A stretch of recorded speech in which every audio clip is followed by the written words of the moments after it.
Okay. Now, so in the second part of the differential equation, we are going to talk about the formation of differential equation, how the differential equation is formed, and what do they actually represent. So, a differential equation basically represents a family of curve.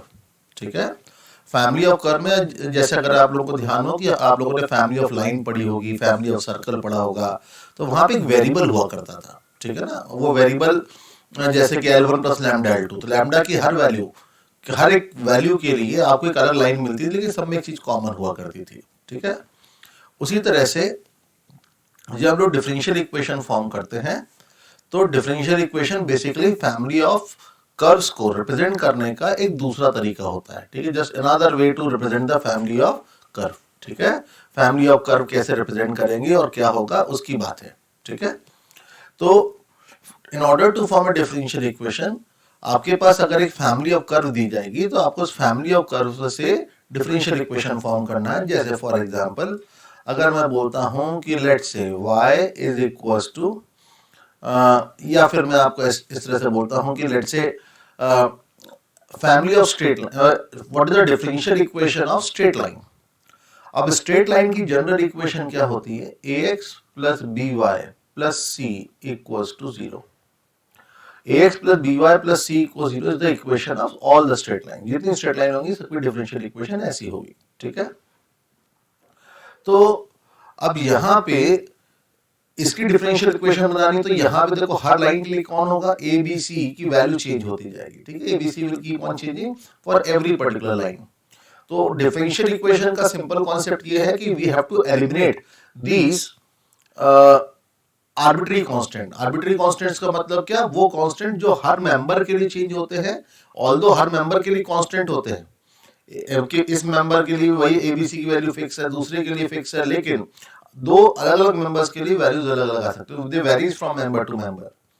तो अब अगर मुझे इसकी differential equation form करनी है, तो what is the method to differentiate form the differential equation. आपको यहाँ पे देखिए सिंपल समझिए कि डिफरेंशिएट करना है, डिफरेंशिएट करके जो इक्वेशंस आएंगी उनकी हेल्प से आपको जो ये आर्बिट्री कांस्टेंट एबीसी उन्हें गायब करना है। जैसे अगर मैं यहाँ डिफरेंशिएट करता हूं, तो डिफरेंशिएट करने पे क्या होगा, you will get a plus b dy by dx is equal to 0। तो इससे आपके पास dy बाय dx की वैल्यू जो है माइनस a बाय b ये आ जाती है, ठीक है ना। और जैसे आपके पास ये माइनस a बाय b आ जाती है, तो आप इसे दोबारा डिफरेंशिएट कर दीजिए, तो d2y by dx2 is equal to क्या हो जाएगा, 0। तो this is the general differential equation of all the lines. सारी लाइंस के लिए कंडीशन ये होती है। मैं आपको कोई प्रैक्टिकल एग्जांपल दूं तो आप ध्यान कर सकते हो। जैसे एसएचएम पढ़ा है आप लोगों ने, तो एसएचएम जब पढ़ा होगा तो उसमें आप ध्यान करिए कि एक इक्वेशन आप ये पढ़ते होगे, y is equal to a sin omega t plus 5, ठीक है। और एक इक्वेशन ये भी पढ़ते होगे d2y by dx2 is equal to minus omega square y। ये दोनों का मतलब सेम ही है, ठीक है। बस ये है कि यहाँ पे आर्बिट्री कांस्टेंट कौन कौन से, फाई और ए आपको दिख रहे हैं, ठीक है। तो उनको एलिमिनेट करने के बाद डिफरेंशियल इक्वेशन ये फॉर्म आ जाती है। अब कोई इसमें आर्ग्यू कर सकता है कि सर d2y बाय dx2 0 हो गया, ठीक है। अगर मैं दोबारा डिफरेंशिएट आगे डिफरेंशिएट कर दूं तो d3y बाय dx3 इक्वल 0 हो जाएगा, और d3y बाय dx3 0 हो जाएगा तो वो भी तो डिफरेंशियल इक्वेशन हो गई, ऑर्डर तो वहां पे 3 हो गया। तो बात यहाँ पे ये आती है कि देखिए ये डिपेंड करता है किस पे, कि आपके कितने आर्बिट्री कांस्टेंट्स हैं, ठीक है। How many arbitrary constants are there, तो उसके हिसाब से वेरी करता है। अब आर्बिट्री बोलोगे सर यहाँ पे कैसे करते हैं, देखिए ध्यान दीजिएगा कि जब भी आपको कोई फैमिली ऑफ कर्व मिले, तो आप देखिए कितने वहां पे आर्बिट्री कांस्टेंट्स हैं। तो जितने आर्बिट्री कांस्टेंट है उनको गायब करना है। तो ध्यान रखिएगा n आर्बिट्री कांस्टेंट्स को गायब करने के लिए आपको कितनी इक्वेशन चाहिए होती है, n+1। अगर आपको n+1 इक्वेशंस चाहिए तो वो आप कैसे लाओगे, n+1 इक्वेशंस, एक इक्वेशन तो आपको दे रखी है, और बाकी इक्वेशंस जो हैं वो लाने के लिए आपको डिफरेंशिएट करना पड़ता है, ठीक है। तो n इक्वेशंस के लिए आपको n बार डिफरेंशिएट करना पड़ेगा। तो अब इसमें कोई आर्ग्यू करेगा कि सर यहाँ पे तो आपने 2 ही बार करा, यहाँ तो 3 दिख रहे थे। हाँ 3 दिख रहे थे, लेकिन एक्चुअल में थे 2। क्यों? अगर मैं यहाँ पे c से डिवाइड कर दूं, अगर मैं c से डिवाइड कर दूं इस इक्वेशन को, तो ये आपका a by C X plus b by C Y plus 1 equal 0 हो जाएगा। तो ये आपका A X plus B Y plus 1 equal to 0 ऐसी इक्वेशन बन जाएगी। तो यहाँ पे कितने रह गए? 2। तो देखने के लिए आर्बिट्री कांस्टेंट कितने थे? 3। लेकिन यहाँ पे इंडिपेंडेंट आर्बिट्री कांस्टेंट कितने रह गए? 2। ठीक है, इसी कारण से मुझे सिर्फ 2 बार करना पड़ा। जैसे मान लीजिए कि मैंने आपको एक इक्वेशन दी, क्वेश्चन में आपको देता हूं कि y is equal to a times e की power x plus b times e की पावर माइनस x। ये एक फैमिली ऑफ कर्व है। आप इसकी डिफरेंशियल इक्वेशन फॉर्म करना चाहते हैं, तो इसकी डिफरेंशियल इक्वेशन हम लोग कैसे फॉर्म कर सकते हैं? देखिए समझिए, कितने आर्बिट्री कांस्टेंट है? 2। एक इक्वेशन तो हमारे पास हो गई, इक्वेशन नंबर 1। तो बाकी 2 हमें इक्वेशन और निकालनी होंगी, क्योंकि 2 आर्बिट्री कांस्टेंट हैं, तो 2 बार डिफरेंशिएट करना पड़ेगा। तो dy by d x will be equals to a times e की power x minus b times e की पावर माइनस x। ये इक्वेशन नंबर 2 हो गई। दोबारा डिफरेंशिएट करिए dy बाई डी एक्स 2, तो that will give you a times e की power x plus b times e की पावर माइनस x। ये इक्वेशन नंबर 3 हो गई। अब इन 3 इक्वेशंस की हेल्प से आपको क्या करना है? डिफरेंशियल इक्वेशन फॉर्म करना है। ठीक है, अब कैसे फॉर्म करें डिफरेंशियल इक्वेशन? यहाँ पे ये जो a e की power x plus b e की पावर माइनस x है, बेसिकली ये y हो गया ना। तो आपका डिफरेंशियल इक्वेशन क्या हो गया? d2y by d x two is equals to y। This is the differential equation. ठीक है, तो ये आपके इस कर्व की डिफरेंशियल इक्वेशन आ जाती है। अब इसी तरह से अगर मैं आपसे बोलता हूं कि लेट से एक और क्वेश्चन मैं बोलता हूं कि लेट से find the differential equation of all the parabolas whose axis is parallel to y axis। ठीक है, नाउ अब ऐसा पैराबोला जिसका एक्सिस, तो नॉर्मली क्या होता है कि नॉर्मली इसको यहाँ पे लोग क्या मानते हैं, द डिफरेंशियल इक्वेशन जो होती है वो screen, just minute.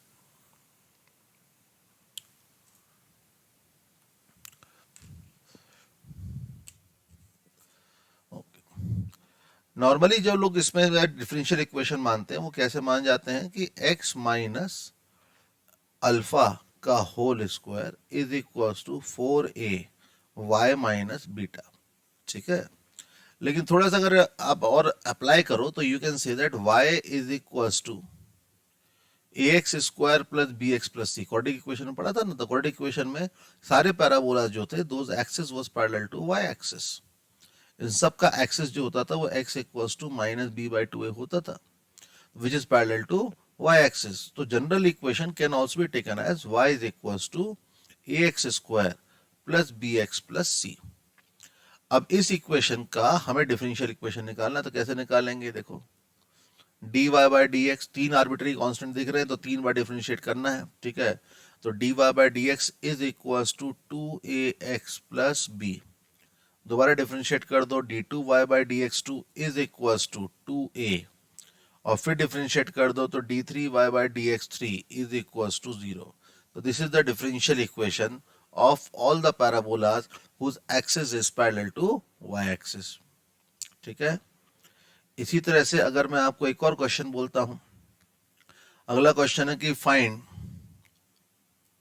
The differential equation of all circles centred on y axis, जिनका सेंटर y एक्सिस पे है।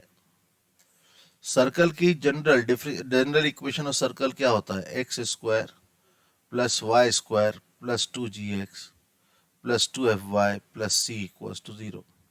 अगर सेंटर इसका जो minus g comma minus f होता है, वो सेंटर कहाँ पे आ रहा है? y एक्सिस पे, तो इसका मतलब g0 हो जाएगा। तो equation will be left with x square plus y square plus 2fy plus c equals 0। तो 2 आर्बिट्री कांस्टेंट है, तो ये आपकी इक्वेशन नंबर 1 हो गई। इक्वेशन नंबर 2 निकालनी है, तो इक्वेशन नंबर 2 कैसे आएगी? डिफरेंशिएट करके, तो 2x plus 2y y dash plus 2f y dash equals to 0। इसे फिर डिफरेंशिएट कर दो, तो फिर डिफरेंशिएट करोगे तो 2 प्लस ये हो जाएगा 2y' का square plus 2 times y plus 2f y" is equals to 0। ठीक है, तो यहां से f निकालिए। f की वैल्यू जो आपकी सेकेंड इक्वेशन है वहां से f की वैल्यू निकालते हैं। तो f की वैल्यू जो सेकेंड इक्वेशन से आ रही है वो आ रही है -(x + y) अपॉन y'। इस वाली इक्वेशन से जो वैल्यू आ रही है वो आ रही है कितनी, f will be equals to -(1 + y' plus y whole divide by y'। दोनों को इक्वेट कर दीजिए तो आपके पास equation y" times x plus y' is equals to y' into 1 + y' का स्क्वायर प्लस y'। इसे बस मल्टीप्लाई कर दीजिए तो ये आपका y" वाले टर्म्स कौन से हो जाएंगे, y' minus x times y" plus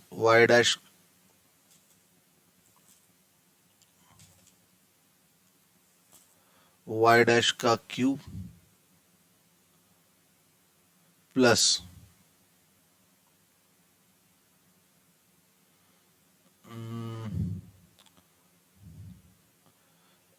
okay, यहाँ पे थोड़ा सा हम लोग और कैलकुलेशन को ढंग से करते हैं, हमने मिस कर दिया। इसको हम लोग क्या करेंगे कि y" वाला टर्म उधर लेके आएंगे तो y" will be x plus y' minus y'। ठीक है, is equals to y' into 1 + y' का स्क्वायर। तो ये वाला पार्ट कैंसिल, तो x time y" is equals to y' into 1 + y' का स्क्वायर। अब यहाँ पे what is the order, order is 2 and what is the degree, degree here is 1। तो ऑर्डर 2 डिग्री 1। हर डिफरेंशियल इक्वेशन की पहचान जो होती है वो डिग्री और ऑर्डर से ही होती है। ठीक है, समझ में आया।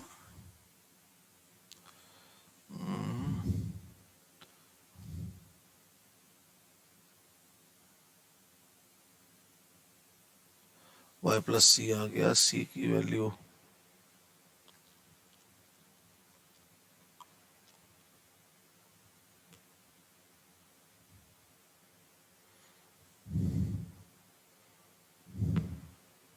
ओके।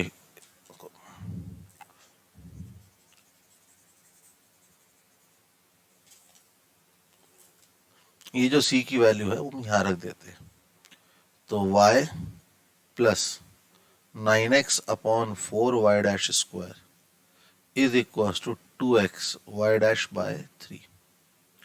क्रॉस मल्टीप्लाई कर दीजिए तो ये आपका हो जाएगा 12 टाइम y' का square plus 27x is equal to 2 का हो जाएगा 8 x y' का क्यूब।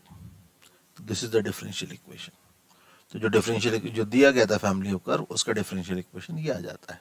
ठीक है, तो एक टाइप के क्वेश्चन जो हमारे जेई में या डिफरेंट कॉम्पिटिटिव एग्जाम्स में आते हैं वो आ जाते हैं कि ये फॉर्म द डिफरेंशियल इक्वेशंस। ठीक है, अब डिफरेंशियल इक्वेशन फॉर्म करने का तरीका ये रहता है, इसमें वही अलग अलग तरह के मैनिपुलेशंस होते हैं।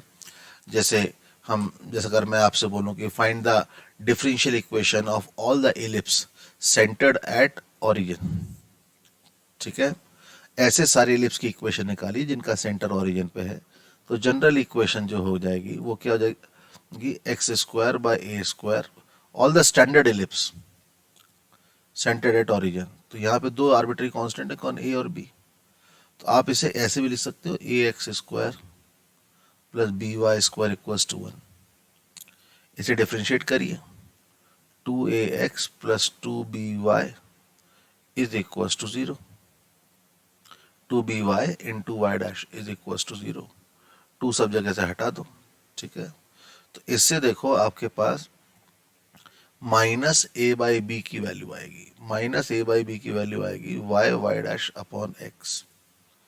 तो अब इसे दोबारा डिफरेंशिएट, क्योंकि दो आर्बिट्री कांस्टेंट थे तो दोबारा डिफरेंशिएट कर दो, तो ये वाला पार्ट तो जीरो हो जाएगा, ये क्या हो जाएगा एक्स स्क्वायर नीचे एक्स वाई वाई डैश का derivative Y double dash plus Y dash का square minus Y Y dash into X का डेरिवेटिव 1, ये पूरा सिंप्लीफाई होके हो जाता है X Y double dash equals to zero plus X time Y dash का square minus Y Y dash equals to zero. So this is the differential equation of all the ellipse, standard ellipse centered at origin. ठीक है, तो इस तरह से आपको simple वही manipulation का सारा खेल है, तो उसी के हिसाब से सब चीजें यहाँ पे चलती हैं. ठीक है.